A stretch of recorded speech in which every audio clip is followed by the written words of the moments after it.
wasn't extra organized in high school. Like, I got by, but I didn't really have a system to keep track of things. So I got the iPad to help me keep more organized and keep better track of my classes and hopefully use it in class at some point.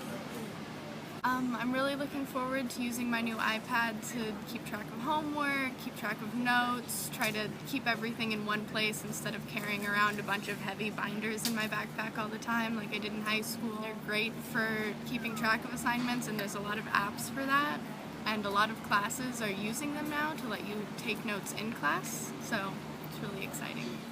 I think it's necessary to use your iPad in your classroom because it makes your life a little more convenient. It's nice to have everything on one device and not have to worry about, especially with textbooks, instead of having like 5 or 6 textbooks, you can buy them on Amazon and then download the Kindle app, and then boom, you have all of your books right there.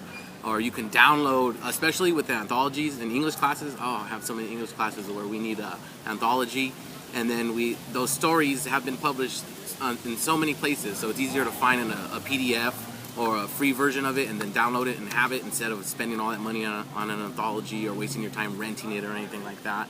It's also great, like I said, to coordinate all your classes and everything. I always use my calendar. I set myself alerts like, oh, 10 minutes you have class, 10 minutes you have to be at SI, or 10 minutes you have to be at the library, stuff like that.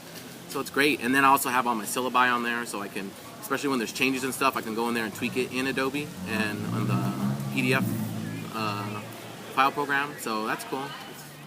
I personally don't think it's necessary to use iPads in class to like write down notes and stuff, because, well, I like writing it the old-fashioned way because it's better for me to memorize stuff, and especially when I'm reviewing or going over things for like a final or a midterm. It looks like different writing, and it has like, I use different highlighters, and if I were to use my iPad, it would all look the same, so it would be no point for me to use it if I'm not going to memorize what I wrote down. And when I'm on a final and a midterm, I'd be like, oh, I remember I used this color, so like the color like brings up stuff that I wrote down using that particular color or something like that.